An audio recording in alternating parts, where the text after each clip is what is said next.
hablando de especiales, estamos en Málaga para vivir esta noche un programa especial y mañana la Noche en Blanco, un programa en directo con un montón de público que será en el Museo Interactivo de la Música y os prometemos que será algo para recordar.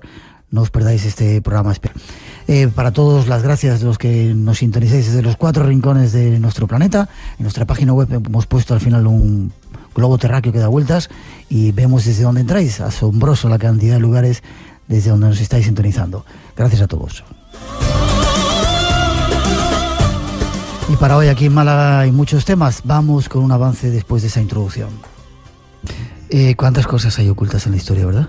Pues sí, muchísimas. Buenas noches, Miguel. ¿Cómo estás?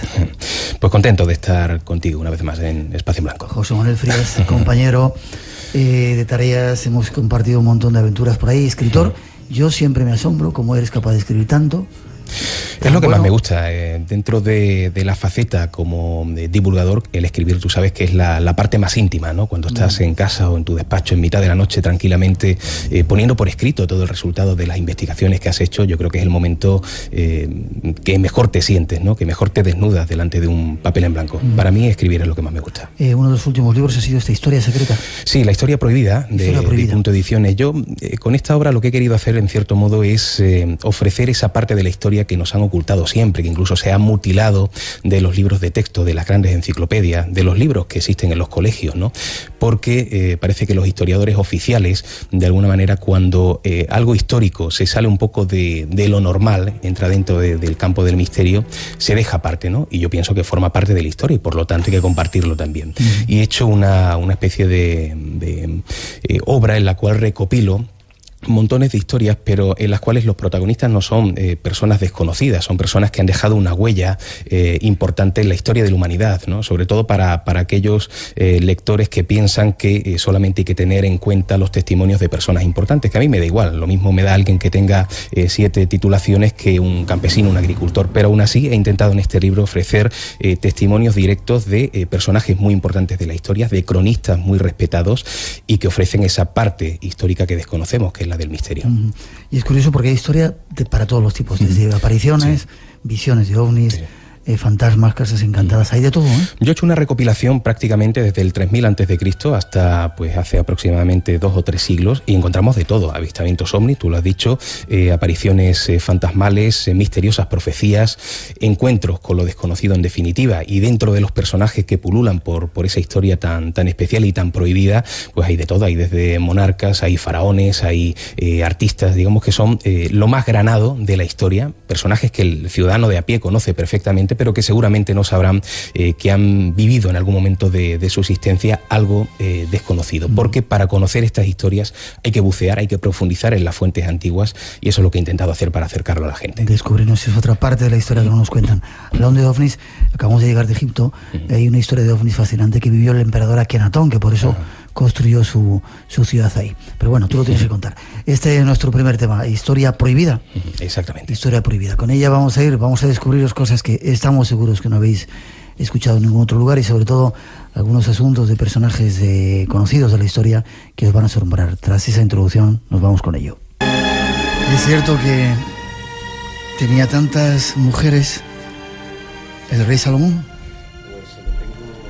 Tengo recopilado más de 1000, o sea, incluso más de lo que se ha comentado en esta entradilla. El hombre parece que no se aburría nunca.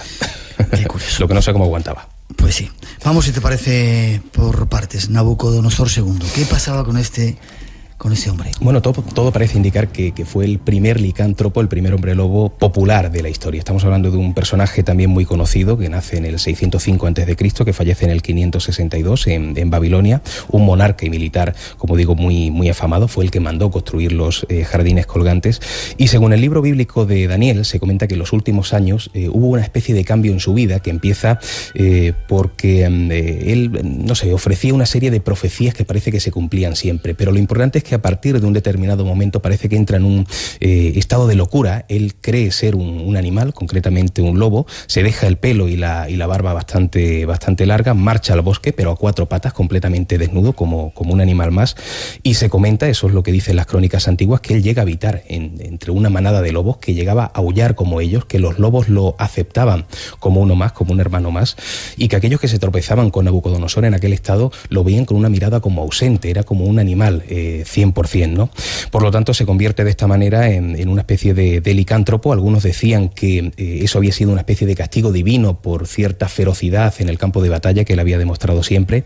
Y otros decían que era una especie de demencia senil, ¿no? Pero yo creo que esto no es así porque, curiosamente, a los 7 años de haber estado, como digo, habitando entre lobos, él regresa a palacio y en ese momento, pues, parece que se convierte en un personaje normal. Vuelve a ser otra vez la misma persona, con lo cual lo de la demencia entiendo que no es así. Ya. ¿Hay datos concretos de esto, datos históricos? Sí, hay datos. Hay quien dice incluso que pudo ser una especie de montaje para asustar a la gente, ¿no? Pero sí es cierto que en las crónicas antiguas se habla de que efectivamente él habitó entre lobos, que los lobos lo aceptaban como uno más y por lo tanto se convierte en eso, en una especie de hombre lobo, de uno de los primeros licántropos de la historia, que como digo, convive durante 7 años, pero a los 7 años parece que esa especie de maldición, si es que alguna vez existió, desaparece por completo y se convierte en una persona normal y corriente y sigue al frente de su reinado. Parece que todo se acaba. Es curioso porque muchas de las cuestiones de los licántropos, sí, está ese número 7, el séptimo hijo. Sí, ¿verdad? Exactamente. Es como un número que siempre es un referente dentro de las historias de los hombres lobo. Y aquí se convierte en un referente, pero en este caso en el asunto de los años que él se mantiene como licántropo, ¿no? Desde luego es un personaje curioso por eso, ¿no? A pesar de, como te digo, hay quien piensa que fue toda una especie de casi de show para asustar a la gente, para ofrecer mayor ferocidad. Pero yo creo que no fue así. De hecho, hay algunos dibujos muy antiguos donde se representa a Nabucodonosor con ese aspecto fiero, con esa mirada desafiante, con ese pelo completamente largo, la barba casi rozando al suelo y caminando a 4 patas como un animal.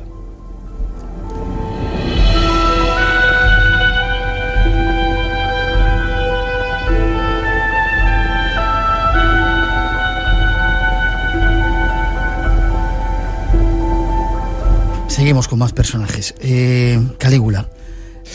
Personaje malvado. Antes de nada, sí, permíteme que diga, es curioso porque en la historia de la antigüedad, sí, la magia y el mundo normal no se diferenciaban mucho. La magia y la religión, sí, estaban muy unidas.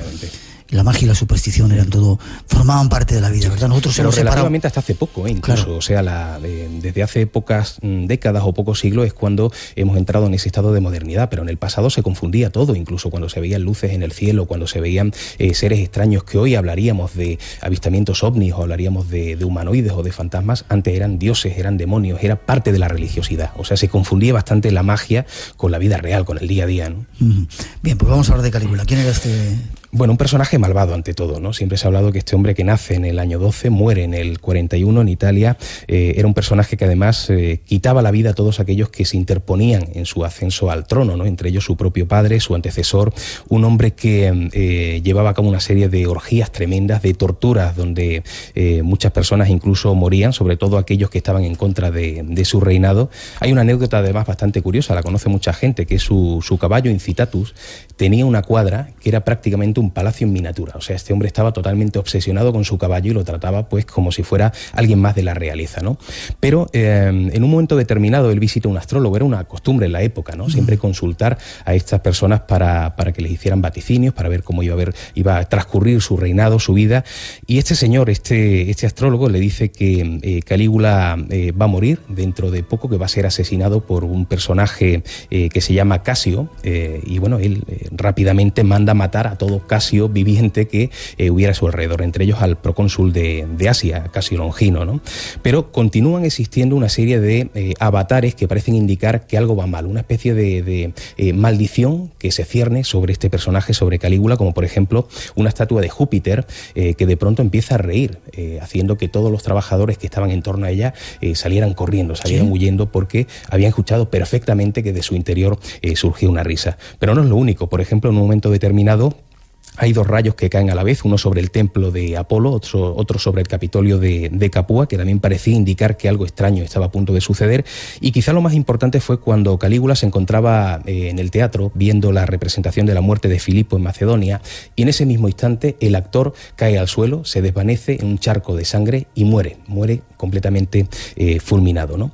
Ya Calígula empezó a preocuparse, ya sabía que algo extraño iba a ocurrir, sabía que quizás su muerte se encontraba cercana, a pesar de que había matado a todos los que se llamaban Casio, pero claro, se le había olvidado que su hombre de confianza, que se llamaba Quereo, era Quereo Casio. Fíjate que olvido. Y este hombre de confianza es el que finalmente mata a Calígula. Pero lo realmente extraño, lo paranormal, más allá de esta historia de una profecía cumplida, es que una vez que fallece, dicen las viejas crónicas que su espíritu, el espíritu de Calígula y el de su mujer y su hija, que fueron asesinadas tras la muerte de Calígula en una especie de casi de revancha por lo malo que había sido él en su vida, ellas mueren injustamente. Y dicen que las tres figuras, tanto la de Calígula como la de su esposa y la de su hija, empiezan a pasearse de manera errante, como fantasmas, como almas en pena, por los jardines de palacio. Y no estamos hablando de una simple leyenda, estamos hablando de que las crónicas contaban que efectivamente multitud de testigos habían visto la figura fantasmal de Calígula por los jardines de palacio. Te invitamos a entrar en un mundo único. Espacio en Blanco. Mucho más de lo que puedas imaginar. En Radio Nacional de España, con Miguel Blanco.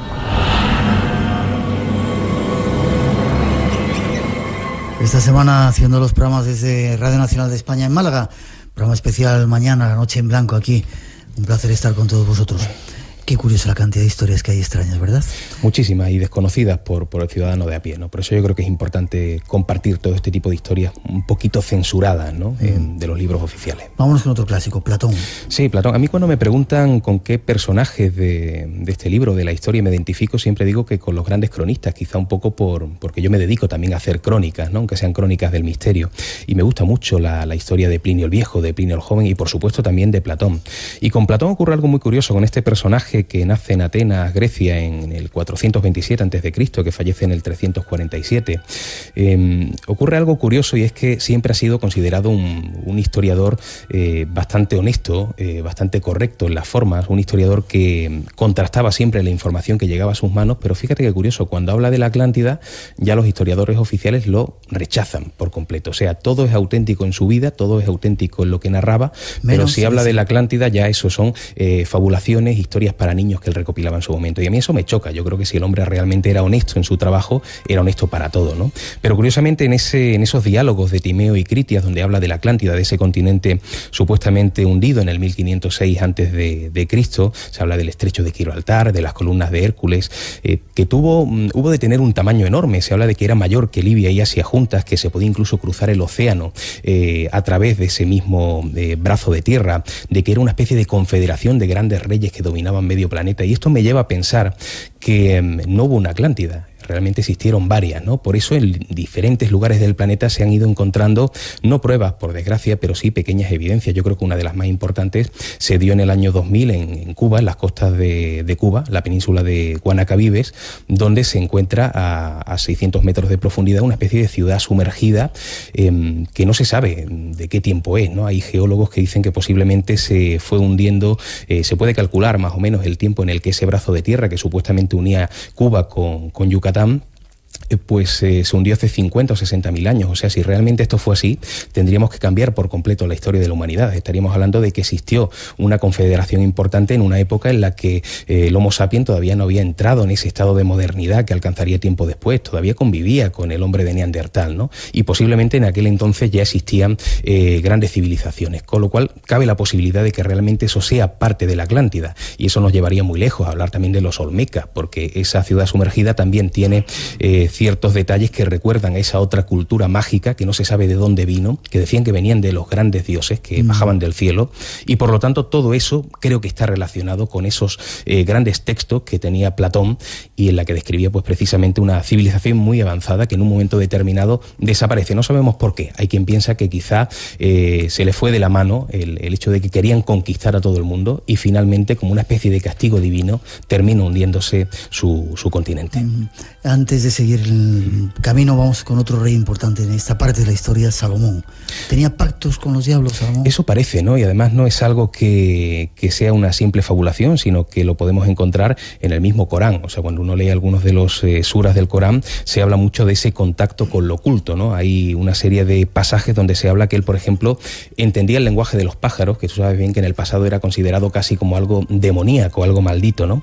Y se dice que él dominaba unos pequeños demonios que se llamaban Ifrit. De hecho, en el Corán se habla de Salomón, del rey Salomón, como el señor de los Ifrit. Eran pequeños genios que parece que odiaban al ser humano, pero que él consigue en un momento dado dominar, amaestrar. Y precisamente ese contacto con lo desconocido hace que posiblemente adquiriera un conocimiento y un poder como para hacer esos elementos que se conocen mucho en su vida, como es, por ejemplo, la mesa de Salomón, donde supuestamente está la inscripción del nombre de Dios, la fórmula de la creación, los secretos del universo, que no se sabe dónde está hoy día. Desapareció, hay quien dice que está en Toledo y quien dice que está en Andalucía, y ese otro elemento también muy conocido como es el sello de Salomón, donde también aparece ese nombre de Dios en esa estrella de 5 puntas y que muchos lo utilizan como amuleto contra el demonio, ¿no?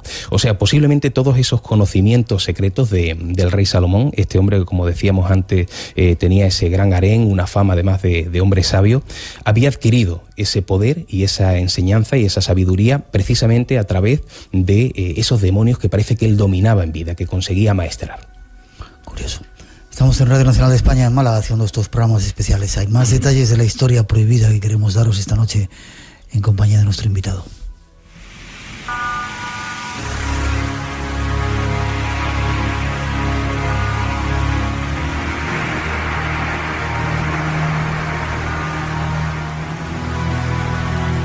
Hay muchas más historias, de casas encantadas, de fantasmas, de espectros.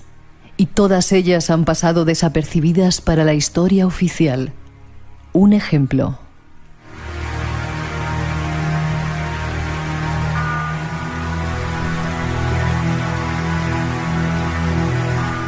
Una historia de aparecidos que hizo las delicias de los romanos que vivieron en el siglo I de nuestra era, sería dada a conocer por Plinio el Joven.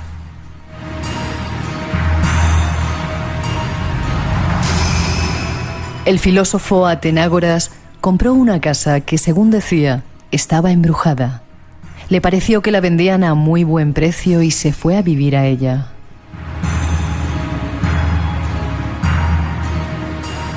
No tardó en conocer a su habitante nocturno. Mientras trabajaba una noche a la luz de una vela, escuchó ruido de cadenas que se aproximaban al cuarto donde se encontraba.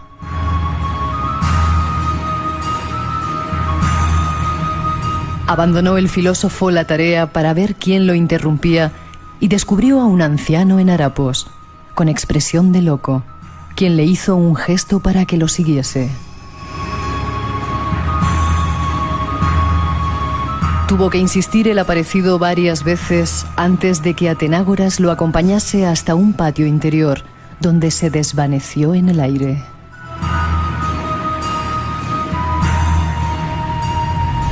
Y hay muchos más ejemplos. Escritores, filósofos, pintores. Muchos de ellos han tenido visiones y vivencias con esos mundos del más allá.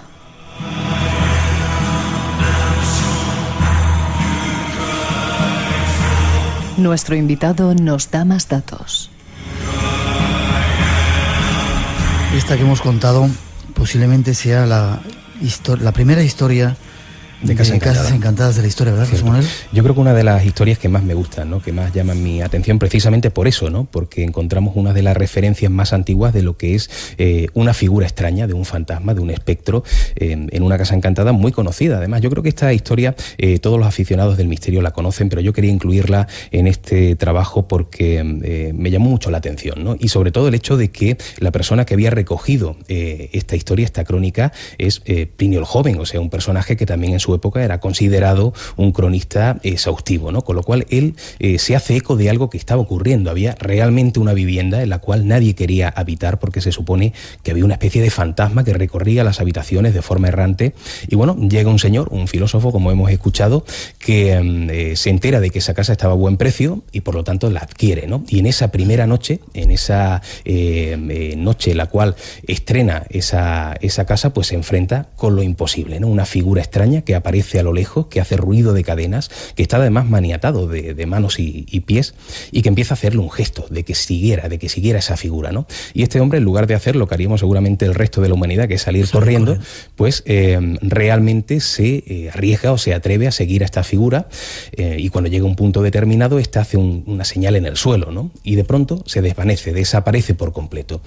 Bien, el caso es que este filósofo al día siguiente decide comprobar qué había de cierto en esa visión que había tenido, si había sido simplemente una fabulación, una ensoñación, y empieza a excavar en ese lugar. Y ahí aparece un cadáver, curiosamente atado, maniatado, con cadenas de brazos y de pies, tal y como había visto en aquella curiosa visión, ¿no? Con lo cual, efectivamente, es la primera casa encantada documentada de la historia. Seguimos este repaso por la historia y sobre todo por personajes históricos. Dante estaba muy cerca del infierno, nos lo describió de una manera muy en la Divina precisa, Comedia. ¿no? Exactamente, este es otro de los personajes que me gusta mucho porque, al igual que veíamos en la historia de Plinio el Joven, una casa encantada, aquí casi nos enfrentamos a la figura de un fantasma, aunque un fantasma que se aparecía más bien en sueño, ¿no? Se comenta que cuando él fallece, porque quizá hablar de su vida sería algo muy largo y casi todo el mundo conoce la figura de este importante personaje. Era un personaje muy atormentado, ¿no? Sí, durante toda su vida no hay más que ver la Divina Comedia para saber, leerla para saber un poco qué atormentaba a este hombre. Siempre el sufrimiento, el más allá, el infierno, ¿no? Y lo realmente importante es que cuando él fallece, sus descendientes empiezan a recopilar todos los documentos, todas las cuartetas de esa Divina Comedia, pero faltaban algunas, ¿no? Algunas cuartetas no se sabía dónde estaban, empezaron a rebuscar entre todos los documentos del padre y no aparecía, con lo cual lo daban por perdido. Pensaban que tal vez Dante murió sin haber terminado aquella obra o que quizá había destruido alguna parte por algún motivo específico, pero no, él la había escondido en un lugar concreto de la casa y nadie lo sabía. ¿Qué es lo que ocurre? A uno de sus hijos se le aparece en sueños, pero se le aparece como una especie de figura fantasmal, de figura vaporosa, que empieza a guiar a su propio hijo hacia un lugar concreto de la casa. En ese lugar concreto señala, es tras una especie de muro. Y efectivamente, cuando este hijo se despierta al día siguiente pensando que habría sido un sueño normal, pero intentando averiguar qué había de realidad en todo aquello, descubre en ese lugar concreto aquellas cuartetas que habían desaparecido, que no estaban en ningún sitio. Con lo cual vemos que realmente él se había aparecido en sueños, que posiblemente aquí nos encontremos con el primer caso también bien documentado de lo que sería una figura fantasmal, eso sí, a través de sueños, que también los sueños forman parte importante del misterio dentro de la historia de la humanidad, ¿no? Se han aparecido muchísimas figuras extrañas que han dado mensajes muy concretos que luego se han cumplido a través de los mismos sueños. Y hay quien dice también que Dante era capaz de viajar en el tiempo y en el espacio y que había sido protagonista de ese infierno que él de alguna forma esa describe. es una especie de leyenda negra que existía en su vida. Se habla de que él llegó a descender a los infiernos y que precisamente lo que él ofrece en su obra era prácticamente lo que había visto. Yo creo que de ahí esa forma atormentada que él tenía de vivir, de enfrentarse a las cosas, de incluso tener interés por lo desconocido, por lo esotérico, aunque era una parte que él intentaba ocultar porque estaba mal visto en su época, ¿no? Pero aparentemente, según contaba la gente de aquel entonces, era un hombre que logró efectivamente ir más allá de las fronteras normales, de las fronteras del cuerpo y penetrar en ese otro lado. Y hay quien dice que incluso descendió a aquellos infiernos. Espacio en Blanco. Todo el mundo del misterio y de lo desconocido. En Radio Nacional de España, con Miguel Blanco. Con programas especiales desde Radio Nacional de España aquí en Málaga y dando un repaso muy sucinto porque no tenemos tiempo para tocar todo lo que nos gustaría a algunos personajes de esta historia prohibida. Damos un salto. El mago Merlín, otro personaje. ¿Existió realmente el mago Merlín? No se sabe si existió o no. Sí es cierto que se ha convertido en una especie de arquetipo de la magia, eso lo sabe todo el mundo, pero la leyenda lo sitúa en el siglo VI en Gales, en Reino Unido. Él, por lo que cuenta la leyenda, y luego te contaré qué dice la versión oficial, dice la leyenda que él nace engendrado sin padre humano, o sea, su padre era el demonio, su madre era una monja, y el demonio lo que pretendía era tener un hijo que se dedicara toda su vida a hacer el mal. Pero parece que no le salió bien la jugada y él hizo todo lo contrario. Merlín aprovecha sus facultades, los poderes que tenía para hacer el bien. Él, por ejemplo, algunas de las facultades que tenía de los poderes era hacerse invisible, entendía el lenguaje de los animales, se podía transformar en cualquier tipo de objeto también de animal, incluso tenía contacto con extraños seres extras, seres de la naturaleza como hadas, como gnomos, y por lo tanto se convierte en el consejero también de importantes personajes, entre ellos, por ejemplo, el rey Arturo, ¿no? Se dice que su maestro fue Merlín, que Arturo logra sacar esa espada de Excalibur gracias a los consejos que le dio su maestro, y finalmente en su vejez, en esa vejez casi eterna, Merlín se recluye en una cabaña en el bosque. Hay quien dice que incluso secuestrado por un antiguo amante. ¿Cuáles son las teorías oficiales? Posiblemente no existió... Hasta aquí la leyenda, ¿no? Exactamente, hasta ahí la leyenda. ¿Qué es lo que dice la teoría oficial? Que también es bastante curioso. Posiblemente Merlín no existió como personaje real, pero sí existieron personajes muy similares que luego la leyenda lo fue engrosando y se convierte en el actual Merlín. Por ejemplo, hubo un personaje llamado Lailoken, que era consejero del rey, que fíjate que curioso, al morir se recluye en una cabaña en el bosque y se dedica a profetizar. Algo muy parecido a lo que se supone que hizo Merlín. Pero hubo otro personaje también en la época contemporánea, además de Arturo, que era Ambrosio el Niño, un hombre dedicado por completo a la magia, a la hechicería, era también consejero del rey y durante toda su vida hizo numerosos vaticinios sobre el futuro del país. Con lo cual vemos dos personajes muy importantes, conocidos, que se dedicaban al campo de lo esotérico, que hacían vaticinios, que uno de ellos además se recluye en el bosque, y todo eso coincide si lo unes con la leyenda de el mago Merlín. O sea, casi con toda seguridad no existió como tal el personaje del mago Merlín, existieron personajes muy cercanos a la magia, a la hechicería, que fueron consejeros de importantes personajes, pero que luego con el paso del tiempo, como ocurre siempre con este tipo de sucesos, sucesos reales, sucesos históricos, se van transformando en un mito y finalmente nos ha quedado un personaje curioso, casi simpático, pero que eso sí, es el arquetipo de la magia, el mago Merlín. Y tú que viajas tanto, has estado por esos lugares, Glastonbury y toda esa zona en Gran Bretaña, donde se movía el mago Merlín, teóricamente, y el rey Arturo.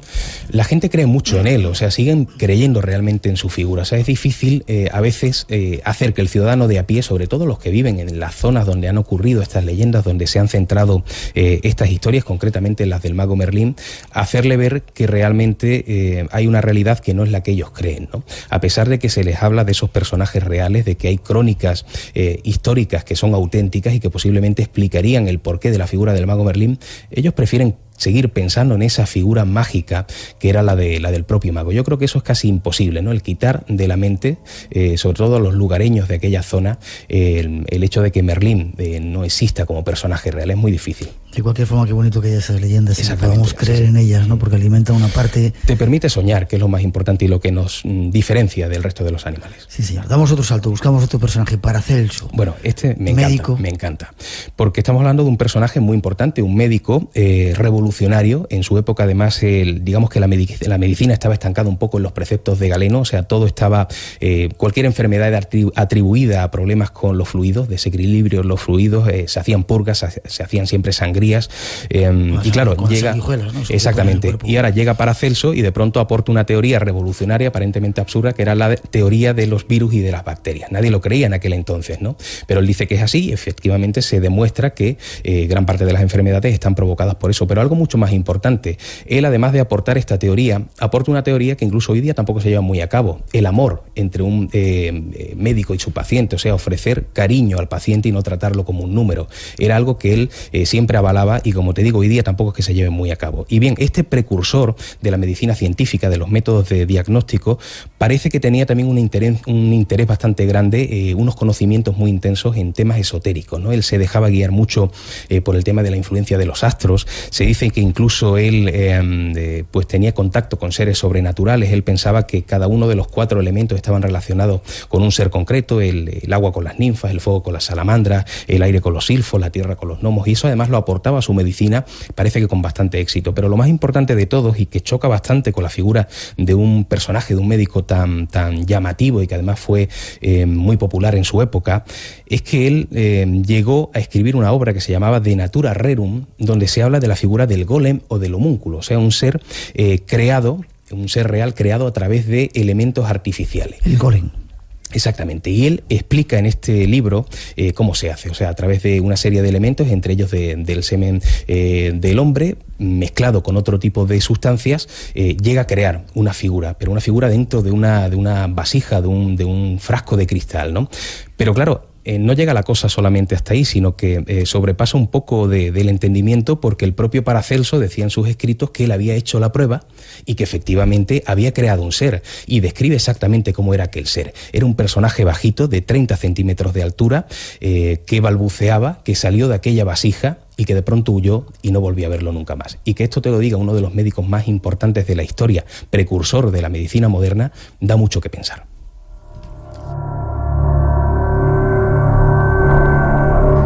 Es increíble lo lejos que estamos ahora de toda esa cantidad de conocimientos que había, ¿no?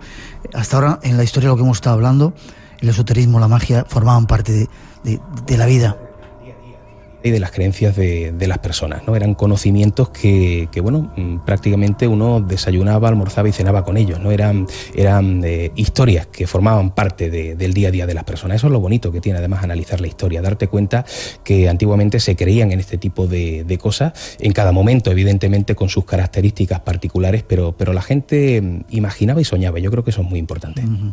Creían también en la existencia de otros mundos, algo que nosotros hemos olvidado. Sí. Quizá nuestro mundo nos está haciendo demasiado chiquititos, ¿no? Sí, y es triste porque realmente, si analizamos la historia y la prehistoria, vemos que prácticamente desde que el ser humano aparece sobre el planeta ya hay una conciencia sobre una trascendencia del ser humano, y se enterraba a los muertos con todo respeto, y los ajuares funerarios, o sea, se pensaba que había algo más, se tenía esa capacidad de pensar o de tener una esperanza de una continuidad, y fíjate, el modo de vida que tenemos hoy día tan caótico nos hace a veces olvidar eso, ser menos confiados, ser menos esperanzados y a fin de cuentas ser peores personas. Historia prohibida. Estamos dando un repaso a algunos personajes y sobre todo algunos pasajes de esta historia. Todavía hay más. Nos va a contar nuestro invitado todavía datos increíbles de algunos personajes. Ya veréis qué curioso.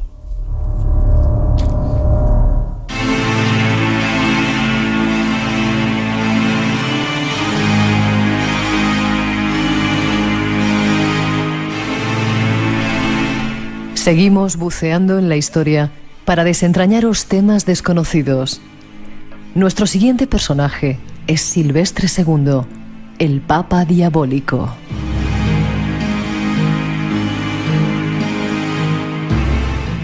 Existe una arraigada superstición en la curia, según la cual, cada vez que un papa va a fallecer, la tumba del Papa Silvestre II, muerto allá por el año 1000, suda. Se trata de un fenómeno que todavía no ha podido esclarecerse científicamente.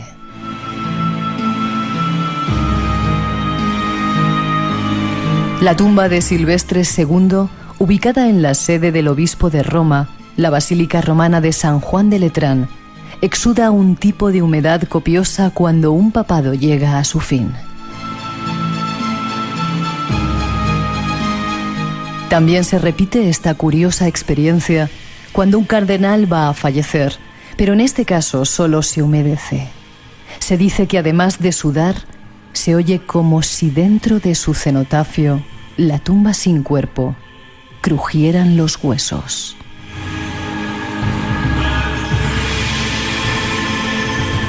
Silvestre II era un hombre culto, acusado de nigromante y brujo.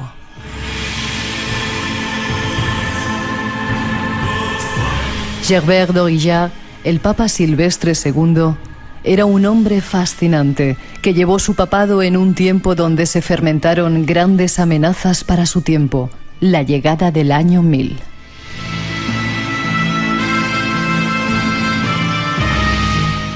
La gente pensaba que en ese año se iba a acabar el mundo. Tiempos tan apocalípticos, junto a su gusto por las matemáticas y la astronomía, le hicieron tener fama de nigromante y brujo.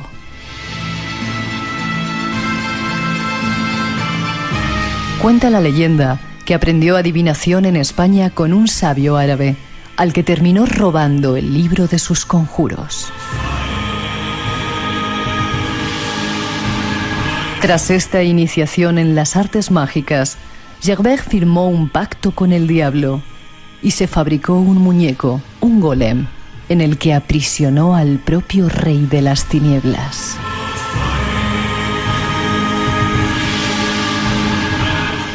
Parece ser que le consultaba antes de tomar una decisión y el muñeco respondía sí o no.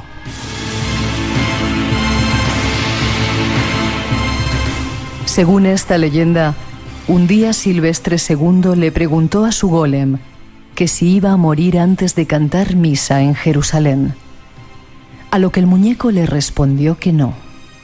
Por ello decidió no ir en su vida a la Ciudad Santa.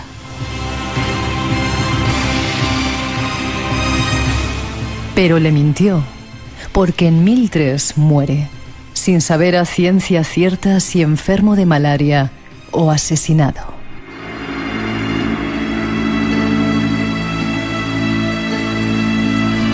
Su tumba se abrió en el año 1684 y el cuerpo estaba intacto, aunque al contacto con el aire se convirtió en polvo.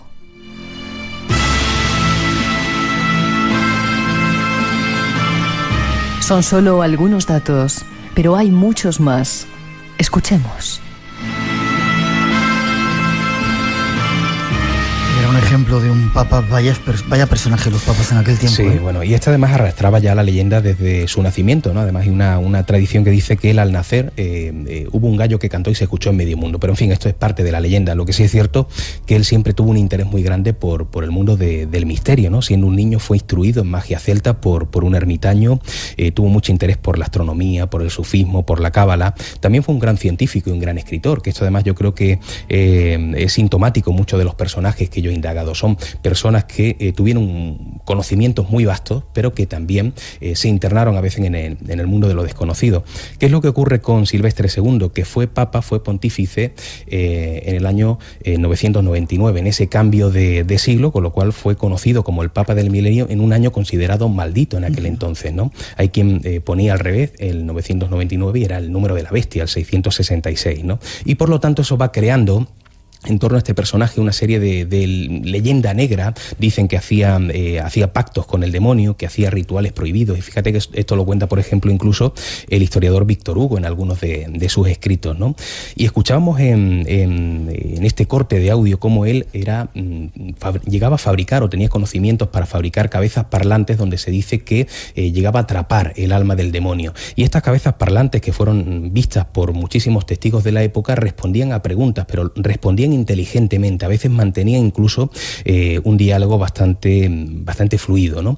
Con lo cual parece que él tuvo algún tipo de contacto con ese otro lado, quizá con el lado más demoníaco, y antes de morir, yo no sé si porque quizá él sentía que estaba maldito por dentro, él ordena que su cadáver fuera troceado y que no se enterrara en un lugar sagrado. Evidentemente no se hizo así, pero esa era la petición que él hizo, que su cadáver fuera descuartizado por completo y enterrado en cualquier lugar fuera de lugares sagrados, ¿no?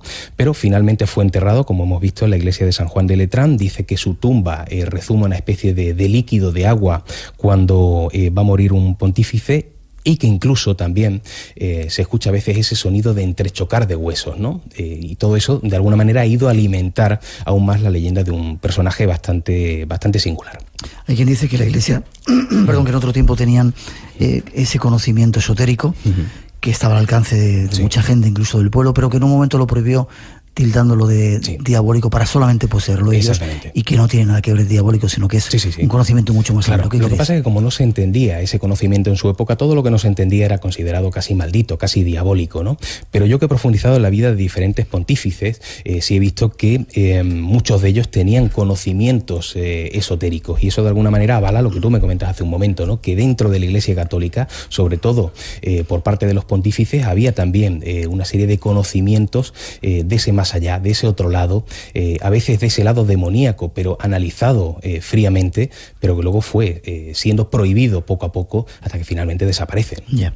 Silvestre II no tiene historias de asesinatos en su haber, como otros muchos papas. No, concretamente que yo sepa no. Sí se habla de que posiblemente él fue asesinado. Eso sí, luego si él llevó una vida pues distendida como algunos otros personajes que han estado en ese trono de la Iglesia católica, yo personalmente no lo sé. Sí se comenta que tal vez pudiera haber sido asesinado precisamente por acercarse demasiado a lo desconocido, y eso, como era rechazado en la época, quizá se lo quitaron de en medio. Nos queda, están a punto de llegar las noticias de las 3, nos quedan todavía muchos personajes: José Zorrilla, Rodolfo II, Federico II.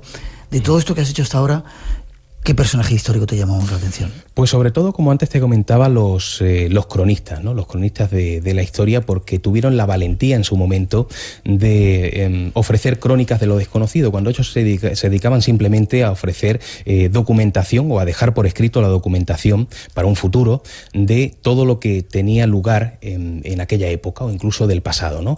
Temas históricos, temas culturales, personajes importantes, pero tenían la valentía también de dejar esas pequeñas pildoritas de misterio que seguramente sin eso no hubieran llegado hasta nuestros días. O sea, posiblemente toda la información que yo he podido recopilar en este tiempo es gracias a la valentía de esos personajes que en cierto modo hacen como hacemos nosotros hoy día, ¿no? Difundir el misterio, pero hoy es mucho más fácil que en aquel entonces. ¿Tú crees? Yo pienso que sí, la gente es mucho más abierta a estos temas, ya esto no es considerado algo maldito, como era en aquel entonces. Yo pienso que hay cierta facilidad hoy día sigue habiendo temas tabú, sigue habiendo un rechazo, pero es que en aquel entonces, cuando te salías de lo normal, eras considerado un personaje demoníaco, ¿no? Por lo tanto, yo admiro profundamente a todo este tipo de cronistas que tenían la valentía de decir que había algo más de lo que la gente creía. Ya. Y después de haber buceado en la historia tanto tiempo como has hecho para preparar este trabajo, ¿crees que la historia hace falta reescribirla? Sí, desde luego. Y que nos han ocultado muchas cosas desde intencionadamente. Luego, la mejor muestra es todo lo que hemos hablado en estos minutos, ¿no? Hay mucha información que se nos ha ocultado, sobre todo porque esos historiadores oficiales piensan que todo lo que tiene que ver con el misterio es incierto, pero aquí estamos viendo que todo este tipo de historias están rubricadas por gente muy importante, por gente que no se dedicaba a lo desconocido, que simplemente en algún momento de su existencia se habían tropezado con algo, ¿no? Y bueno, podríamos hablar incluso de multitud de luces extrañas que aparecían en el cielo y que en su momento Plinio el Viejo, otro importante cronista, también las dejaba por escrito, ¿no? Y eso es así, es parte de la historia, con lo cual yo pienso que este tipo de informaciones del pasado no solamente deben interesar a los amantes del misterio, sino a los amantes de la historia, porque esto es lo que ocurrió, y ocurrió así. Por lo tanto, yo creo que la historia no se merece ser mutilada simplemente por el rechazo de unos pocos, ¿no? Yo creo que la historia hay que reescribirla de nuevo, es una obligación que tenemos porque es nuestro legado, venimos al mundo con una herencia que es nuestro pasado, y tenemos que intentar aprovecharla, engrandecerla y sobre todo hacer ese honor de poder recuperar esos fragmentos que otros, por diferentes escrúpulos, han arrancado de la historia. En el último minuto, ¿crees que existió otra civilización anterior? Has dado algunos datos cuando hablábamos de Platón. Sí, sí. Que fue un poco el origen, la civilización madre de todo este asunto de la historia. Sí, yo creo que además la historia de Platón es posiblemente la que mejor indica que hubo una civilización mucho más avanzada, pero extendida por todo el planeta, ¿no? Y todo ese tipo de pequeños detalles que encontramos de objetos fuera de tiempo, esos OPART, posiblemente sean incluso la mejor muestra, ¿no? De que hubo una civilización mucho más avanzada que desaparece, no sabemos por qué motivo, pero que en cierto modo debe servirnos como consejo para que no nos pase lo mismo a nosotros hoy día, porque el planeta se nos va de las manos, eso está claro.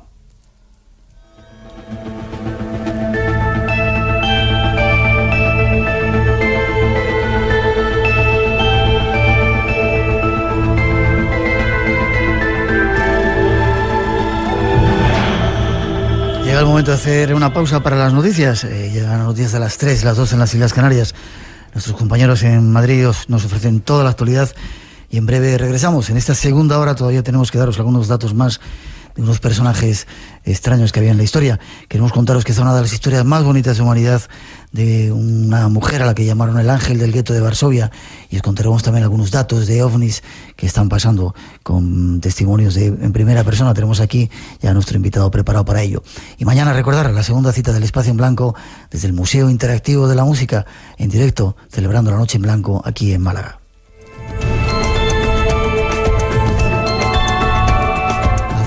Hacemos una mínima pausa para las noticias y enseguida regresamos. No os vayáis, tenemos mucho que contaros todavía en esos 60 apasionantes minutos que todavía nos quedan aquí en Radio Nacional de España, dentro del Espacio en Blanco. Enseguida volvemos.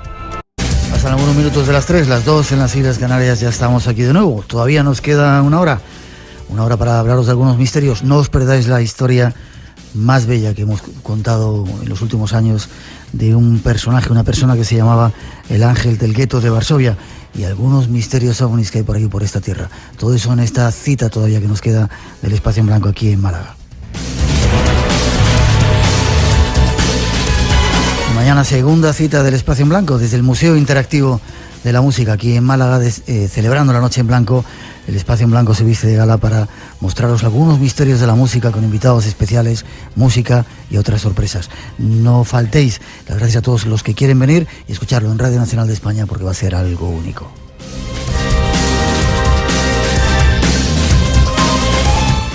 Y ahora seguimos con nuestro primer invitado hablando de esa historia oculta. Todavía hay algunos personajes que queremos tocar, José Manuel. Nos vamos con Federico II, el doctor Mengele del pasado. Exactamente. ¿Quién era este personaje? El nombre le viene al pelo, ya verás, menuda historia, ¿no? Este hombre, que fue además nieto de Barbarroja, nace en 1194, fallece en 1250 en Italia y fue emperador del Sacro Imperio Germánico con tan solo 2 años, ¿no? Porque fallece su padre, Enrique IV, y fíjate que pequeñito se convierte ya en emperador, ¿no? Era, eso sí, un hombre culto, un hombre que tenía muchos conocimientos de todo tipo de materias, desde de medicina, matemáticas, astronomía, filosofía, naturaleza. Le gustaba todo tipo de historias y de conocimientos, pero en un momento determinado yo creo que él mete la pata, ¿no? Porque lo que llega a hacer, lo que te voy a contar ahora, yo creo que no lo hizo con mala intención, pero casi que lo convierte de cara a la opinión pública de aquel entonces en un personaje malvado y forma parte de su historia negra, ¿no? Él era un hombre muy interesado en los idiomas, hablaba 9 lenguas y un buen día o un mal día se hace una pregunta, y es: ¿qué pasaría si a un recién nacido no se le hablara y no se le ofreciera ningún tipo de estímulo externo, ¿no? Claro, esto se lo preguntaba hasta que un día decide ponerlo en práctica. Entonces se supone que él o bien compra o bien secuestra una serie de niños recién nacidos, los sitúa. Tú imagínate un gran salón como de una especie de hospital, con muchas cunas, y en cada cuna un niño, ¿no? Y él contrata una serie de mujeres para que alimenten a esos niños, pero les prohíbe expresamente que los toquen o que les hable, sobre todo que nadie le hablara, que nadie hablara a aquellos niños, ¿no? Pues fíjate qué curioso, ninguno sobrevivió, murieron todos muy, muy pequeños, ¿no? ¿Sí? Se supone, y esto lo he hablado además recientemente con médicos para ver si tiene una explicación lógica, parece que sí, que la falta de estímulos sensoriales provoca una serie de desajustes psíquicos, y esos desajustes psíquicos a la vez se reflejan en la parte física y finalmente fallecen.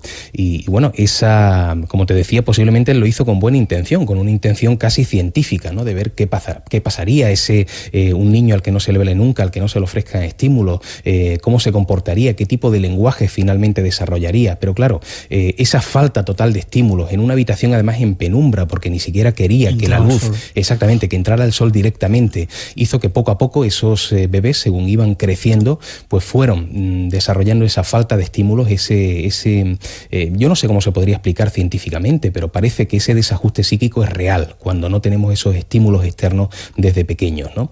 Y finalmente mueren todos y por lo tanto se convierte en una especie de pasaje negro en la vida de un hombre bastante culto. Yo creo que seguramente él se arrepintió de lo que había hecho. Por eso lo llamas el Mengele del pasado. Sí, exactamente. Nos vamos con algunos, hemos hablado de reyes, hemos hablado de un montón de personajes de la historia. Vamos con escritores, José Zorrilla.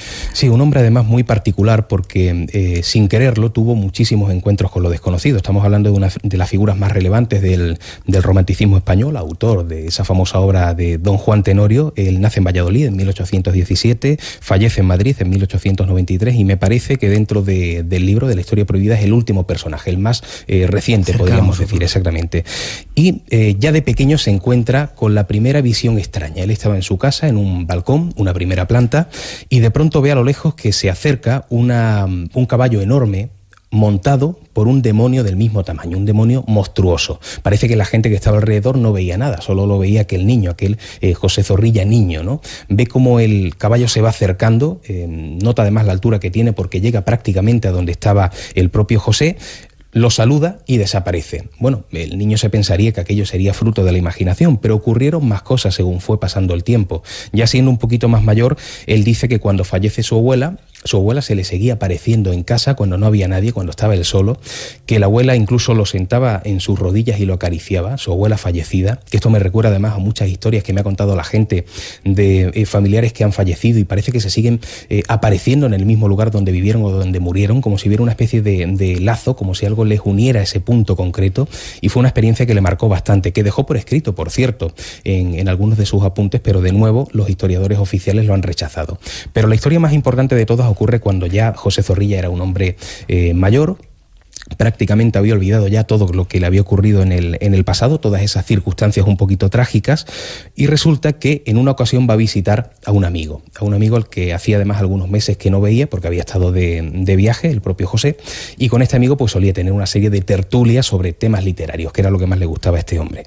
Pues fíjate la situación, qué chocante. Llega a casa de este señor, golpea en la puerta y el amigo abre la puerta amortajado. Con una especie de mortaja. Claro, José Zorrilla no se lo esperaba, pero se piensa que sería una broma. Dice, bueno, me estará gastando una broma, con lo cual voy a seguir ignorando que este personaje está amortajado.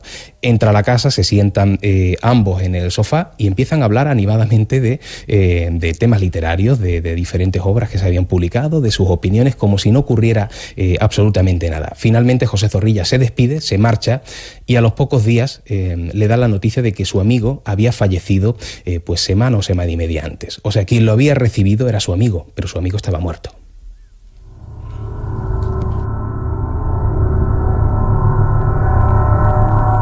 José Manuel, yo sé que tú has investigado muchos casos por ahí, hemos estado juntos en algunos lugares viendo cómo el misterio se manifestaba. ¿Te ha pasado alguna historia así parecida? Bueno, yo me enteré de una historia que me recuerda mucho. Yo cuando investigué la historia de José Zorrilla me recordó a un caso que se dio en un pueblecito de Málaga, en Benamocarra. Allí hay una casa, no recuerdo ahora mismo la calle, pero sí me contaba un testigo, que además trabaja en la biblioteca municipal, que en una ocasión fue a casa de una señora, porque él trabajaba en aquel entonces repartiendo publicidad, y golpeó en la puerta varias veces y escuchó que la señora venía y abría el cerrojo, pero no llegaba a abrir la puerta. Escuchó los pasos diciendo, voy para allá, y escuchó cómo le daba la vuelta a la llave, pero no le abría. Con lo cual este hombre se cansó, seguía echando publicidad por las demás viviendas, y al día siguiente lo mismo, y al otro, hasta que tiempo después se entera de que en esa casa no vive nadie porque la señora mayor que allí vivía había fallecido mucho tiempo atrás, ¿no? ¿Quién estaba moviendo la llave? ¿Quién había respondido a aquella llamada? O sea, situaciones como la de José Zorrilla se han dado a lo largo de la historia, se sigue dando hoy día, y de alguna manera es lo que viene a demostrarnos que cuando uno fallece, si hay una vida después de esta, que yo creo que sí, no tengo más remedio después de toda la información que barajamos los que nos dedicamos al misterio, hay un apego por los lugares donde hemos nacido, donde hemos vivido, donde hemos fallecido, también en algunas ocasiones donde están nuestros restos mortales, que hay quien dice que no ocurre nada en los cementerios, eso que se lo digan a los vigilantes de seguridad o a algunas personas que trabajan muy cercanas a las necrópolis. Siempre hay un apego por esos lugares, y en muchas ocasiones es precisamente por el lugar donde hemos vivido, donde están nuestros seres queridos, ¿no? Y en cierto modo estas historias, si son reales, y yo creo que sí, porque como te digo están rubricadas por personajes importantes, José Zorrilla no era un cualquiera, nos devuelve la esperanza de una continuidad de la vida después de la muerte, de un posible reencuentro con nuestra gente más querida, y lo más importante, que cuando vamos al otro lado, posiblemente lo único que conservamos sea pues una especie de maletita con nuestros recuerdos más positivos. Yo creo que los negativos se olvidan rápido, ¿no? Con esos recuerdos de la gente a la que queremos, y por eso estamos cercanos a ellos, incluso desde el otro lado. Estaba recordando alguna de las experiencias que hemos vivido juntos. ¿Te acuerdas en Priego de Córdoba? Sí. Cuando esa voz os decía algo, que estabais ahí abajo en el sótano. Menuda historia en un edificio, además, en una vivienda donde se supone que además se había suicidado una persona tiempo atrás, en un huerto, me parece que era aquello. Y sí es cierto que, fíjate, ha sido una de las pocas veces en las que yo como investigador he podido vivir el fenómeno, ¿no? Y además vivirlo junto a ti fue además todo un lujazo, ¿no? ¿Escuchaste la voz? Sí, escuché esa voz que me susurraba casi al oído. Luego la escuché mucho más grande, más alta. Quedó incluso grabada. Eso te iba a decir, quedó grabado no solo en las grabadoras analógicas y digitales, sino también en las cámaras de vídeo, porque íbamos en todo momento filmando la experiencia, y ver cómo una puerta se abría y se cerraba sola, sin intermediación de mano humana. Y lo que más me impresionó, creo que era una especie de objeto metálico que estaba sobre una mesa de trabajo, y eso está grabado, y parece que alguien, como una mano invisible, que golpea ese objeto a la vez impacta contra una vela y cae al suelo. Cae la vela. Sí, algún día contaremos. Impresionante. Eso nos demuestra que hay algo más allá, y es la prueba fehaciente o casi notariada de que el misterio existe a pesar pesar de que algunos personajes digan que no existe nada. Quizás se nos está terminando el tiempo. Está esperando ese ángel y algunos ovnis en este programa de hoy. Rodolfo II y el esoterismo. No sé por qué hemos dejado para el último a este personaje. ¿Quién era Rodolfo II? Rodolfo II era otro de esos personajes muy cultos, de una gran inteligencia. Era rey de Hungría, emperador alemán también, pero un hombre además que tenía una enfermedad mental. No era malo, pero sí es cierto que tenía siempre una actitud paranoica. Él pensaba que siempre todo el mundo iba a hacerle daño, incluso estuvo encerrado durante 4 años en una celda porque pensaba que lo iban a matar. Pero yo creo que lo más importante de él es sus conocimientos. Este es un personaje benévolo. Sus conocimientos sobre alquimia, por ejemplo. Él tenía muchos alquimistas a su servicio, experimentaba en un laboratorio en Palacio, y fíjate qué curioso, tras su muerte se descubre en su laboratorio una serie de ladrillos de oro y plata. No sabemos cómo llegaron ahí. Hay quien piensa que realmente él dio con la fórmula de convertir en oro y en plata cualquier tipo de metal, ¿no? Luego, aparte, él contaba con muchos elementos, con libros de magia, escarabajos voladores, máquinas de movimiento perpetuo, y gracias a Rodolfo II conocemos hoy día ese famoso manuscrito Voynich, ¿no? Ese manuscrito que él tenía en su biblioteca, que es un misterio, no se sabe en qué lengua está escrito, tiene una especie de contenido críptico indescifrable. Eso sí, sabemos que está relacionado con la biología, con la astronomía, la farmacéutica, la herboristería, y el caso es que gracias a Rodolfo conocemos muchas historias. Es uno de esos personajes que ha dejado una huella positiva en el campo del esoterismo, y él dijo que al morir se les trajera el corazón y el cerebro y que fueran guardados en una especie de pequeña urna de plata junto a su panteón, y así se hizo. Realmente se cumplió lo que él pidió. Un personaje importante dentro del campo esotérico. Terminamos, la historia está repleta de casos misteriosos, ¿verdad? Exactamente, he intentado pues hacer una recopilación, personajes importantes para que todo el mundo disfrute, da igual la edad. Esto también creo que sirve para el niño que está estudiando en el colegio y quiera conocer esa historia. Y bueno, ha sido un trabajo complicado, creo que ha merecido la pena, y espero que la gente disfrute con este librito, con la historia prohibida. Incluso si alguien tiene conocimiento de algún personaje que posiblemente yo no conozca, porque me ha pasado en conferencias que me han dado algún dato que me ha servido de hilo para seguir buscando, que contacte conmigo. Ahí está la página web, www.limitesdelarealidad.com, ahí aparece mi correo electrónico y estaré encantado de recibir cualquier tipo de sugerencia. Con estas olas del Mediterráneo que nos acaricia aquí en Málaga, tenemos casi que despedir de esta primera parte del programa. Algunos ejemplos de luces extrañas en la historia, porque dentro de un momento vamos a hablar de ovnis y de historias raras que ha habido por aquí, por esta zona. Se han dado muchos casos que se han recopilado. Por ejemplo, Plinio el Viejo hablaba mucho de luces extrañas que aparecían en Roma. Luego aquella famosa historia de Akenatón, cuando se enfrenta a una luz extraña que él pensaba que era el sol, pero esa luz le indica el lugar donde tenía que construir la ciudad. Y luego, aparte, en Andalucía se han dado muchísimos casos. Aquí en Málaga hay historias en la costa, incluso del siglo XVIII, siglo XVII, en crónicas antiguas, donde aparecen luces extrañas que iban concertadas, o sea que parece que entre ellas pues viajaban juntas de un lugar a otro, humanoides que aparecían en las torres de los castillos, y todo eso ha quedado escrito. Estamos en una tierra realmente mágica en el sentido ufológico. Dentro de un momento vamos a contaros algunos casos con nuevos invitados que tenemos por aquí. José Manuel Frías, gracias por tu presencia en el programa. Muchas gracias a ti, ha sido un placer y un lujazo, ya lo sabes. Escritor, compañero de radio también. ¿Límites de la realidad se llama tu programa? Sí, Límites de la realidad. Te insisto, gracias por haber estado con nosotros, por esa compañía que nos hace. Sigue investigando y seguimos estando juntos. Muchas gracias, un fuerte abrazo. Gracias.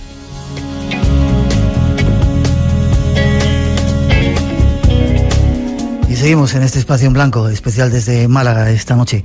Hay una historia, quizás de las más bellas historias que os hemos contado. Os recomiendo sinceramente que no os la perdáis, y después un tiempo en el que vamos a hablaros de ovnis con más invitados que llegan aquí a este especial programa de hoy. Y mañana, edición especial, La Noche en Blanco, desde el Museo Interactivo. Pero escuchar la historia de esta mujer, qué ejemplo. En los próximos minutos queremos contaros la historia de un personaje poco conocido. En este mundo en el que se publicita mucho la maldad y las cosas malas y terribles que ocurren, de vez en cuando hay que abrir un espacio en blanco a la gente buena. Y este es el caso que queremos contaros esta noche. Nos va a servir de ayuda Jalil Ismael. Buenas noches, Jalil. Buenas noches, Miguel. Buenas noches a todos. Un abrazo fuerte. Es un placer que estés aquí con nosotros esta noche. Es un placer acompañaros, sin duda. Curioso, ¿verdad? Llevamos tiempo tratando de hacer este programa y de repente elegimos un día que es exactamente el día en que ella murió. Aparentemente de casualmente, ¿verdad? Aunque sabemos que las casualidades no existen, es cierto que cuando nos pasan estos pequeños milagros, pues, no sé, el corazón se alegra, te da un vuelco y dices, bueno, entonces realmente tengo que hacer esto. si en algún momento lo hemos dejado aparcado por cualquier razón, era porque debíamos de hacerlo precisamente en este momento, precisamente hoy. Atentos, ha habido historias bonitas que os hemos contado en el Espacio en Blanco. La de esta noche pone los pelos de punta, sobre todo por su bondad. Afortunadamente hay gente buena en el mundo. Gracias a Dios esto es así.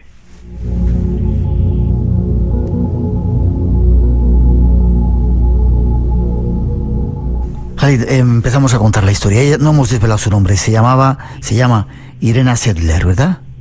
Se llama Irena porque aunque ella se nos fue hace ahora 2 años, pues sigue viva. Sigue estando con nosotros.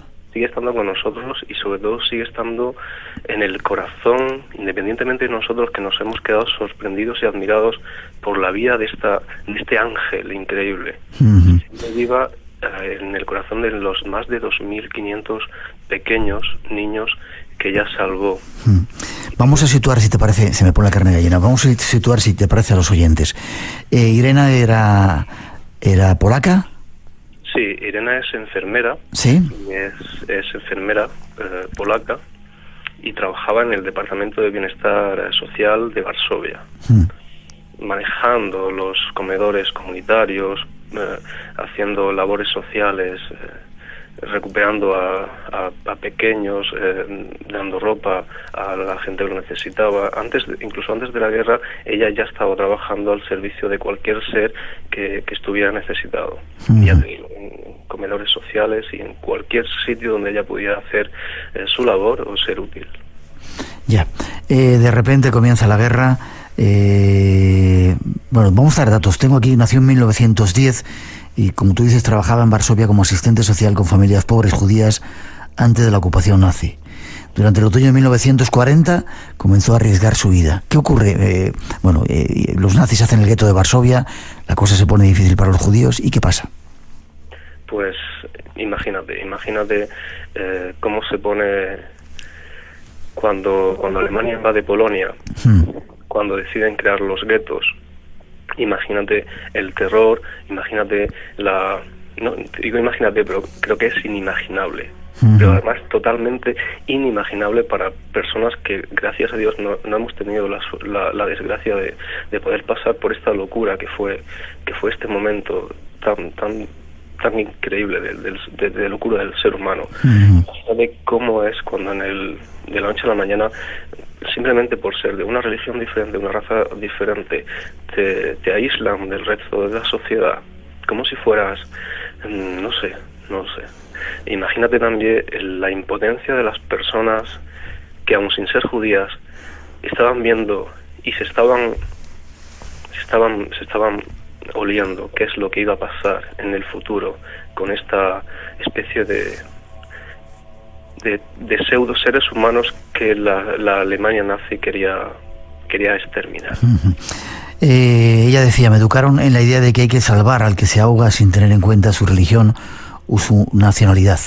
Como decimos, nació en 1910 y a finales de 1942 se unió al movimiento de resistencia Segota, Consejo de Ayuda a los Judíos. Fue entonces cuando comenzó a salvar a niños. Y ahí empieza un poco la historia que queremos contar esta noche. ¿Qué es lo que hace Irena?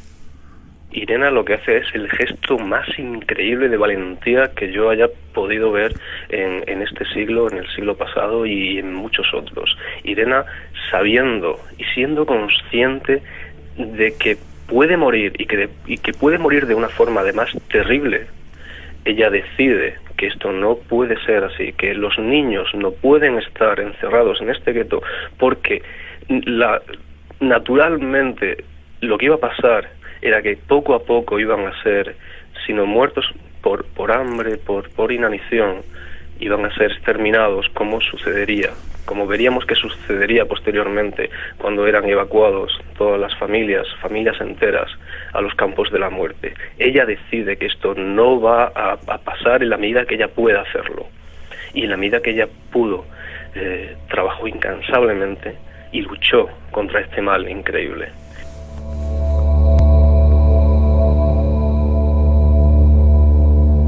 Unos 450.000 judíos fueron hacinados en un barrio de Varsovia, que después eran trasladados a campos de concentración, sobre todo al de Treblinka. Y sin embargo a Irena se le ocurre hablar con los padres de los niños que estaban en ese campo, en ese gueto, para decir que trataba de sacar a los niños fuera del gueto, ¿verdad? Debía ser un momento tremendo, porque además no les daba garantía de éxito a los padres. Que los padres se dejaran convencer, quizá era la única salida que tenían para que sus hijos se salvaran y dejarles en manos de Irena, ¿no? Gracias a la valentía de Irena y a la cobardía de los alemanes, que no querían no saber nada de enfermedades contagiosas como era el tifus, Irena se hace cargo un poco del control sanitario del lugar y, exactamente como bien has dicho, se pone en contacto con todas las familias que están a su alcance para decirles: entregadme a vuestros hijos. E imagínate cuando a una madre, a una abuela, a un padre le dicen: entrégame a tu hijo, sin garantías de éxito, cómo el corazón se le podía desgarrar a esas familias, y cómo, pues en algunas ocasiones, la negativa era lógica.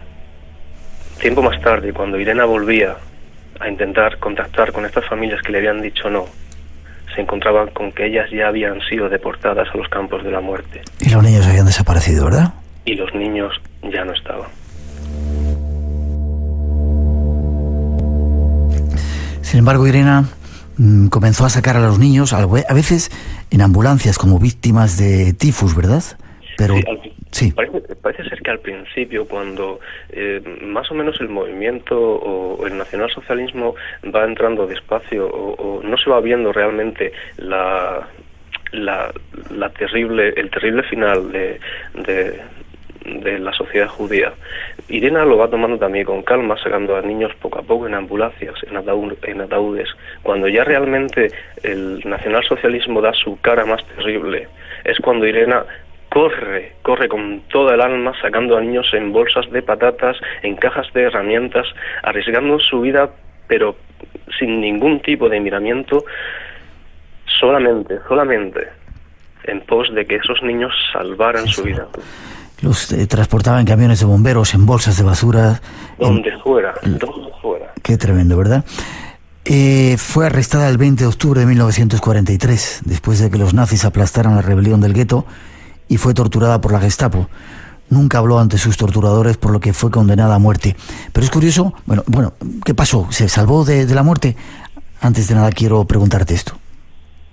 Ella estando en prisión, siendo torturada, algunos dicen que le rompieron pies y piernas, porque solamente ella sabía el nombre de sus confidentes, solamente ella sabía el nombre de los niños que había salvado, porque además ella no solamente ansiaba salvar a estos niños, sino que cuando todo este horror pasara, ellos pudieran volver a su identidad original como niños judíos de raza y religión judía. Y ella tenía un archivo donde en pequeñas hojas de papel apuntaba la identidad original de los niños y la identidad ficticia. Y lo tenía guardado, parece ser en un jardín, bajo un manzano en su casa. Exactamente, bajo un manzano en la casa de un vecino. Ya. Ese era el archivo secreto y jamás lo reveló, y por eso torturan de una forma brutal, terriblemente increíble a Irena, pero Irena no suelta ni una palabra. La identidad de esos niños y de sus confidentes, si tenía que morir, moriría con ella.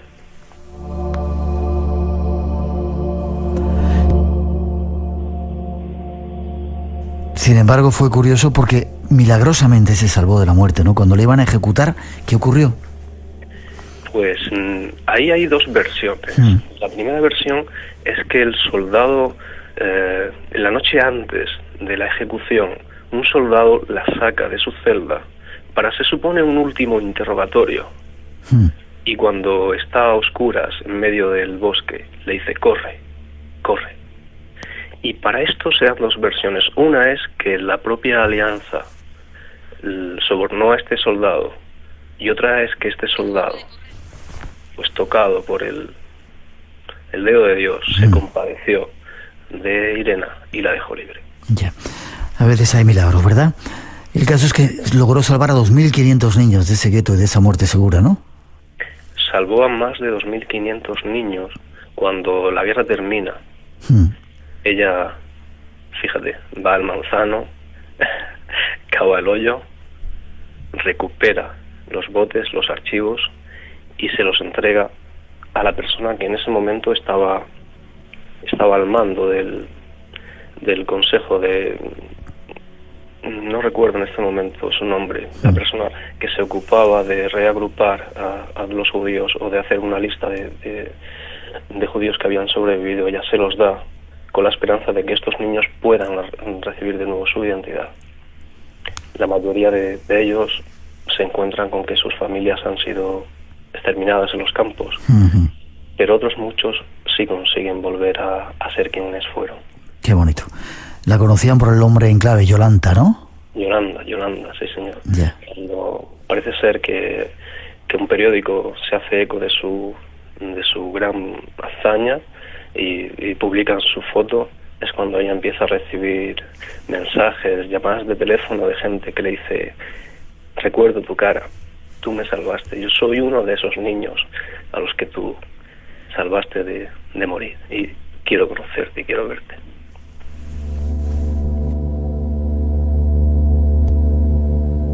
El doctor al que Irena le entrega esos datos, el doctor Adolfo Berman, que era el encargado, presidente del Comité de Salvamento de los Judíos Sobrevivientes. Qué historia tan bonita. La propusieron para Premio Nobel de la Paz, pero se lo dieron al Gore en ese mismo año, y sin embargo Yad Vashem le concedió en 1965 el título de Justa entre las Naciones, que otorga a los gentiles que contribuyeron a salvar judíos. Qué historia tan bonita, ¿verdad? Al unísono con su vida, donde ella jamás, pero jamás, dijo nada acerca de sí misma, jamás se vanaglorió de su hazaña, pues como no podía ser de otra forma, pues ese premio sí que se lo dieron a otra persona.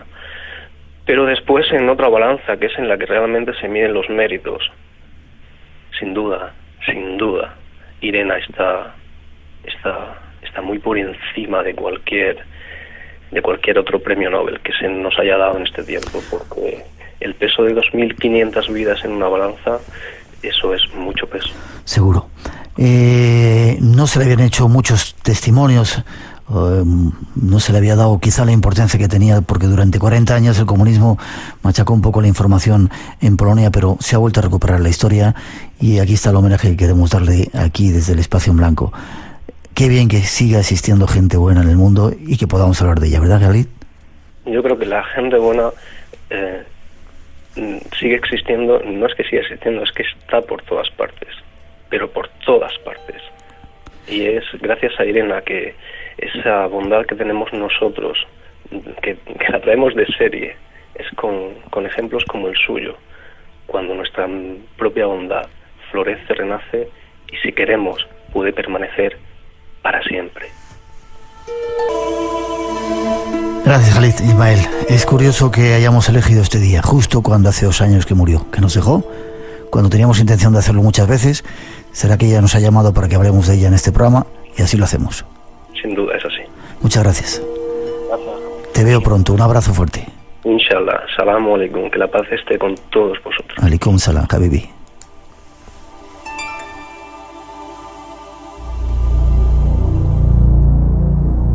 Espacio en Blanco. Todos los viernes y sábados de 2 a 4 de la madrugada. Dirigido por Miguel Blanco.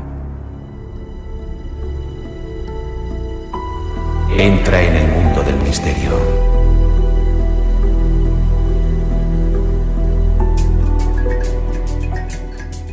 Los 2 nuevos invitados, Juan Fra Romero. Buenas noches. Buenas noches. Placer que estés con nosotros. El placer es mío. Vaya pedazo de voz que tienes. Hombre, gracias Si por la parte que me corresponde. Si te dedicas a la radio nos quitas el trabajo, ¿eh? Bueno, antes hacía radio con José Manuel, que se acaba de ir, y la verdad es que hemos estado varios años haciendo el programa de Límites en Radio Voz, que ya tristemente ha desaparecido, y ahora José sí ha vuelto a hacer el programa, pero yo por motivos de trabajo pues no lo puedo acompañar en esta ocasión, pero siempre colaboro con él siempre que puedo. Sí, señor. ¿Y eres investigador? Bueno, lo intento, lo pretendo. ¿Te interesa el mundo de los ovnis? ¿Has tenido alguna experiencia? Sí, ¿Has visto algo? Me interesa mucho el mundo de los ovnis y... Aparte de esas correrías nocturnas que haces por las carreteras, que no vamos a contar. De las que no se cuentan. Bueno, yo creo que igual me dedico a esto porque de pequeño yo solía ver mucho al doctor Jiménez del Oso en La Primera Cadena, allí en el sofá junto a mis hermanas. Histórico eso, ¿eh? Los domingos por la tarde. Y ya el misterio me atraía bastante, pero hubo una ocasión, era yo pequeño, tendría 11 o 12 años y volvíamos a casa en el pueblo después de la feria, de haber estado en la feria con mis padres, con mis tíos, con unas primas de Málaga que habían venido. ¿Se puede decir el pueblo? ¿Qué pueblo era? Sí, claro, Campillos. Campillos. Yo no reniego de... Soy campillero de nacimiento, no voy a renegar nunca, ¿no? Bien. Y bueno, íbamos para casa, podía ser año 80, 81, que las calles de los pueblos estaban muy oscuras, no es como ahora que hay farolas por todos sitios. Entonces, desde la esquina hasta mi casa, que está más o menos en mitad de la calle, el cielo se veía perfectamente estrellado, ¿no? Y bueno, cuando estamos justo en la puerta de casa, una de mis primas dijo que desde allí se veía la luz del campanario de la iglesia, ¿no? En ese momento, pues toda la familia nos volvimos a mirar porque desde mi casa ni se ve el campanario de la iglesia, ni el campanario ha tenido luz nunca, ¿no? Entonces nos encontramos allí con un objeto circular muy grande. No te podría precisar la altura, pero era un tamaño considerable. Y iba cambiando de color. Estaba en el blanco, pasaba al rojo, luego al azul y luego volvía a blanco. Entonces, bueno, nos quedamos allí un poco atónitos viendo aquellos. En un momento determinado el objeto se movió muy rápidamente hacia nuestra derecha y se quedó más o menos en el final de la calle, pues unos 100 metros más o menos, y siguió allí cambiando de color. Y luego empezó a volver a la posición inicial, pero esta vez muy, muy despacito. Se iba moviendo muy despacio, y seguía con ese cambio de color. Y volvió hacia donde estábamos nosotros, se paró, se quedó allí un par de segundos, y esta vez volvió en dirección hacia la esquina, que es dirección norte, pero ya a una velocidad increíble hasta que ya lo perdimos de vista. ¿Y lo visteis toda tu familia? Lo vimos toda mi familia, nos quedamos todos callados, me acuerdo que mis primas se asustaron mucho, mis hermanas no querían dormir solas, luego mi padre, que era un guasón, quitó los plomos de la casa, porque en aquella época se contaba mucho que cuando se veía un ovni se iba la luz. Ajá. Y mi padre llegó y quitó los plomos, y en fin, fue una noche divertida. Qué curioso, y por eso te dedicaste a investigar. Bueno, eso hizo que mi curiosidad aumentara, ¿no? Y con el paso de los años pues fui leyendo todo lo que cayó en mis manos y bueno, me dedico a investigar, no profesionalmente, ni lo pretendo tampoco, simplemente es un hobby que tengo pues para olvidar los problemas cotidianos del día a día en el despacho. Eso tiene mucho valor. Fran Contreras, de Egipto a Málaga, vaya salto que hemos dado, Fran? Ya te digo, buenas noches, Miguel, buenas noches a toda la familia de Espacio en Blanco. Aquí estamos esta noche en estos últimos minutos del Espacio en Blanco desde Málaga, una parte de tu tierra, para contar experiencias. Dejamos que Juanra nos cuente alguna. De abducciones, decías que había habido una historia, Juanfra, te he dicho Juanra, habías vivido una historia con testigos que habían sido abducidos. Sí, es un caso muy, muy interesante que quizás deberíamos tratar un día con muchísimo más tiempo. Es un caso que conseguí a través de Daniel Valverde, que es un compañero investigador también que vive en Alicante, y se trata de una señora que vive allí, que se llama Marifé Urzainqui. Ella es navarra y cuando enviudó se trasladó a vivir a Alicante, sobre todo por el clima, y es una mujer que los últimos años de su vida lo está dedicando a viajar por todo el mundo. Es una gran viajera, ha visitado más de 25 países, y en uno de los viajes que hizo en Gambia, en este país africano, pues ella tuvo una experiencia extraña allí. Lo primero que ella recuerda es que iba a la playa con el guía que había contratado, que iban a ver cómo los pescadores recogían las redes y demás, y entonces ella ve como una especie de pájaro metálico. Pájaro metálico, en Gambia además, vaya país y vaya sitio. En Gambia, allí en dirección este, y ella ve una especie de pájaro metálico. Y es bastante raro porque ella dice, hay que ver en Gambia qué raros son los pájaros que son de metal. Pero lo siguiente que recuerda es que está volviendo ya de la playa en dirección al hotel. Bueno, ella llega al hotel, no le da mayor importancia, al día siguiente se levanta con una pequeña hemorragia nasal, se limpia un poco en el aseo, tampoco le da mayor importancia y el resto del viaje pues transcurre sin ningún tipo de problema. Cuando vuelve a Alicante, revela las fotos porque había comprado unas máquinas de estas desechables. Cuando revela las fotos, pues en una de ellas nos encontramos con una foto de la playa en la que hay una barquita donde hay dos chicos como saludando y un ovni en la parte superior izquierda, grande, visible y con una parte anaranjada un poco separada de él como si fueran unos motores de inyección. ¿Sí? Esta foto la hemos analizado por activa y por pasiva, se la hemos dado a fotógrafos, le hemos dado los negativos, que es una cosa muy importante que hoy en día con las cámaras digitales pues ya se ha perdido, y hasta el momento pues evidentemente tenemos la certeza que no hay ningún tipo ni de fallo de la película, ni de montaje, ni de nada parecido. Ella tuvo un tiempo de perdido, un missing time.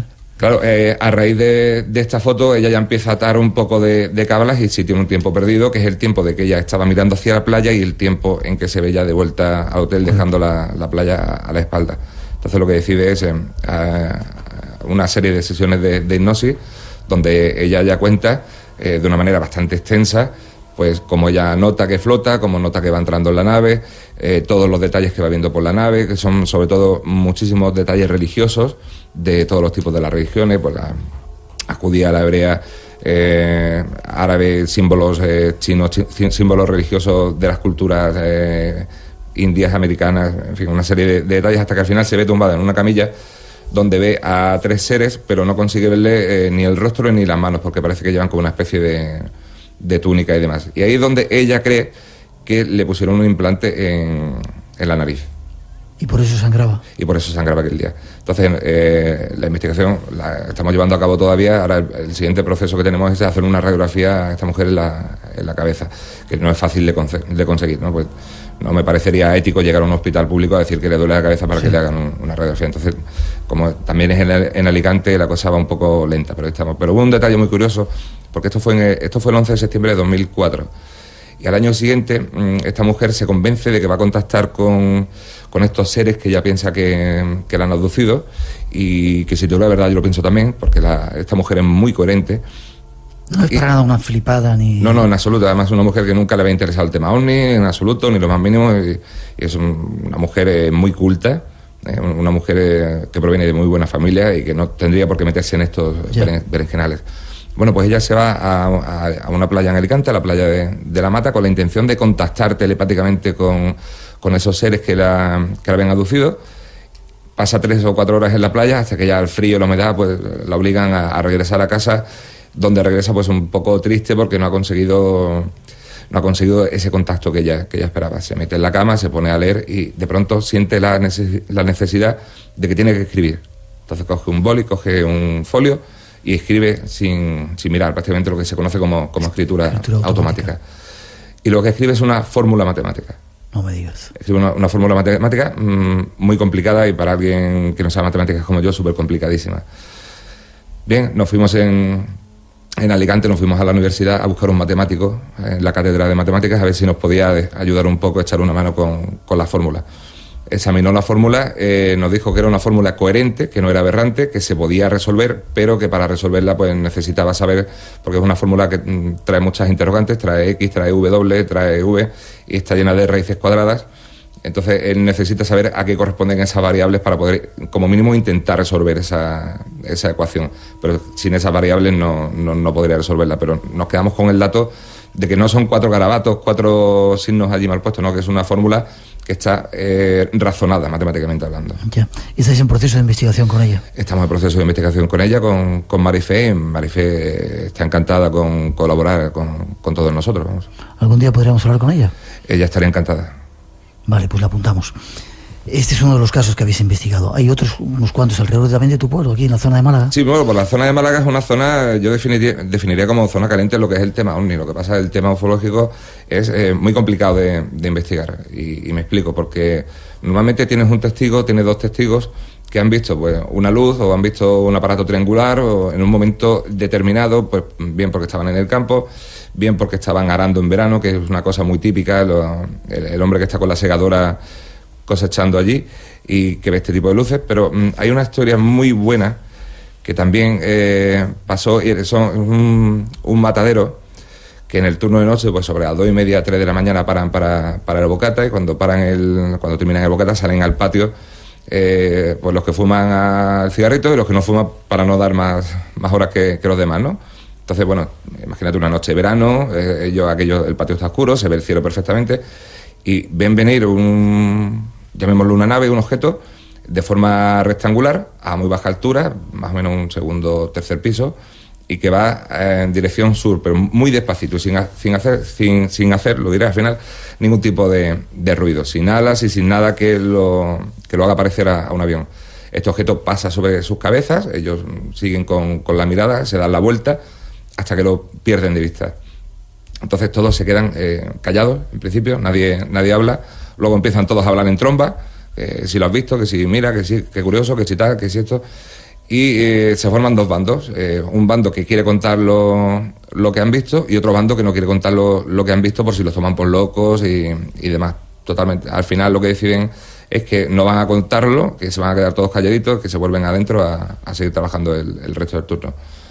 Evidentemente estas cosas, afortunadamente para los investigadores, nunca se cumplen y evidentemente no te puedo dar nombres y tal, pero te lo contaron. Pero te puedo asegurar que vinieron 6 personas distintas de los 10 que estaban allí a contarme lo mismo, en 6 momentos distintos.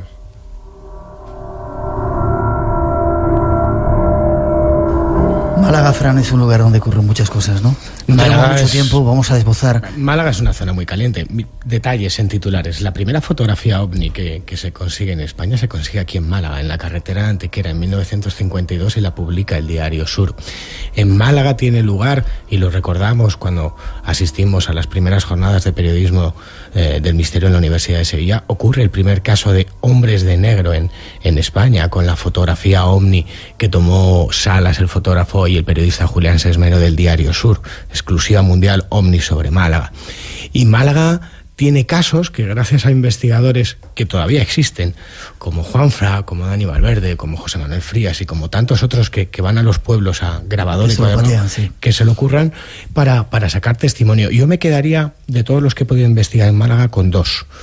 Uno relacionado con las fuerzas de seguridad del Estado, un auténtico expediente X. Ocurrió el 17 de octubre de 1986. Antonio Portillo, Policía Nacional, 30 años de servicio a sus espaldas, patrullaba como una noche cualquiera, noche tranquila, luna llena, 2 o 3 llamadas por altercados públicos, cuando de repente, cerca de las 3 de la madrugada, en los montes donde se encuentra el repetidor de Mijas, repetidor de televisión, aparece una masa incandescente, una bola de luz.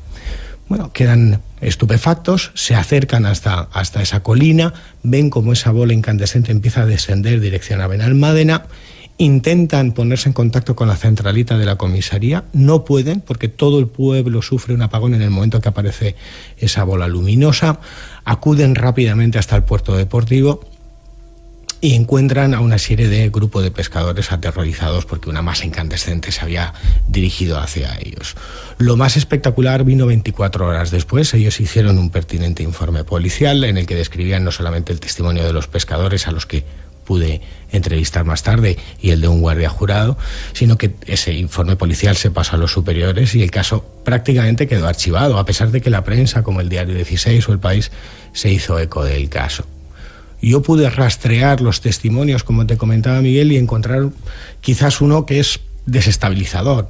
No podía ser ningún meteorito, no podía ser ningún satélite, y no podía ser porque 25 años después Agustín López Arco, el responsable de la torre de control del aeropuerto de Málaga, me reconocía, grabadora en mano, que no solamente habían llamado de la comisaría de Fuengirola pidiendo explicaciones qué clase de suceso estaba pasando, sino que 2 aviones, uno de Aviaco y otro de Iberia, habían visto esa bola luminosa moverse de forma constante e inteligente por los cielos malagueños.